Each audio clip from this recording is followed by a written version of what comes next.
क'क्राझार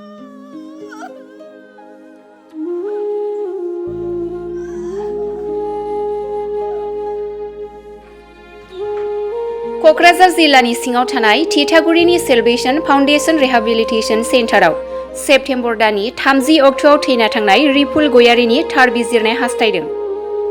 थांनाय सेप्तेम्बर दाननि 27 अक्ट' खालारखालि क'क्राझार जिल्लानि सिङाव थानाय थिथागुरिनि सेलब्रेशन फाउन्डेशन रिहेबिलिटेशन सेन्टाराव सेरफांगुरि ओनसोलनि जाम्फैगुरि गामिनि थागिबि सुरेन बरगयारि आरो शर्मेला गयारिनि आंगो फिसाज्ला रिपुल गयारिखौ माखासे निसा एबा ड्राग्स जानाय एबा बाहायनाय नुलायनाय बिमा बिफाजों लोगोसे नखरनि बाय बाहागिफोरा फाहामथाय होनो थाखाय दोनहैदोंमोन। नाथाय दुखुनांथाव बाथ्रा, साननैसो उनाव एबा 30 अक्ट' खालारखालिनो बिमा बिफानो सेन्टारावनो फासि नांना थैबाय होननानै फोरमायहरनाय लोगो लोगोनो नायनो थांसेयावबो बिमा बिफाया नायनो मोनाखै फिसानि गोथै सह'खौ।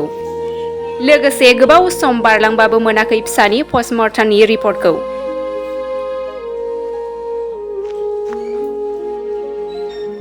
बेनि थाखायनो बिमा बिफाया फिसानि थैनायनि थार बिजिरनायखौ हास्थायदों खौरां बिजोंनि गेजेरजों।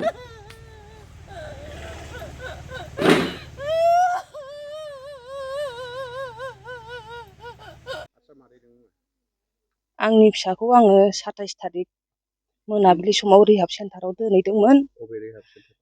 थिथागुरि सेलब्रेशन फाउन्डेशनाव दोनलांदोंमोन। ओमफ्राय बेनि उनाव अखानायै रबिबाराव सनिबार खालि दोनलांदों मोनायाव। रबिबार खालि आं नायदोंमोन। ओमफ्राय नुबोआखै आङो। सि जोम होबोदोंमोन। सि जोम होबोबाय फैबाय आङो। ओमफ्राय बे दिनखालि ट्रिटमेन्टनि थाखाय 8,900 थाखा लाखिदों बिसोरो आंनिफ्राय। उनाव सानसे थानानै फुंनि 8टायाव मंगलबारखालि 8टासोआव फन हरबाय बिसोरो फासि नांदों होननानै। फासि नांदों होनबाय। दाना दसे थानानै आं थांनो नागिरबाय बियादैखौ लानानै थैबाय होननानै खोन्थाहरबाय। आंथ' नार्भास जाबाय, मा खालामगोन मा मागोन जाबाय। आं नुवाखै, माबायाव लांदों होनदोंसो, मानो MRM आव लांदों होनदोंमोन। आंथ' गोथै देहाखौ नुवाखिसै। उनाव जेब्ला आं सौहैयो होमबा पस्टमर्टेमनि थाखाय बेसरगावआव लाबोबायमोन बिसोरो। आं गोथै देहाखौ नुवाखै। उनावसो अखानायैसो नुबाय आङो। गासिबो देहायावनो दागोजोब। माबायदि दागो दं? खखाबाबो निजआव बायनाय आरो नै गोदोना खर'आव बायनाय। बिखुङाबो गोसोमजोब, जेरावबो नायनो हागोन फट'खौ बिसोरो रायजोफोरा। बेनिफ्राय नोंथाङा मा होननानै सानो? फासि नांनाय नङा बियो आंनिबा, गावसोर बुनानै बुथारदों होननासो। नोंथाङा आयेननि राहा लादों ना लायाखै? पुलिसाव FIR होदों। थार बिजिरनायखौ मोनदों नामा? थार बिजिरनाय मोनथ'वाखै, पस्टमर्टेमबो मोनथ'वाखै।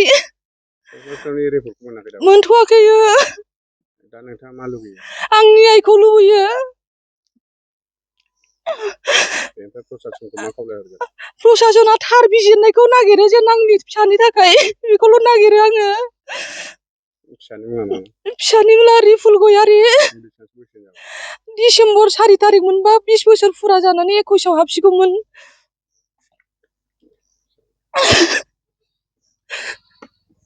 जाबाय।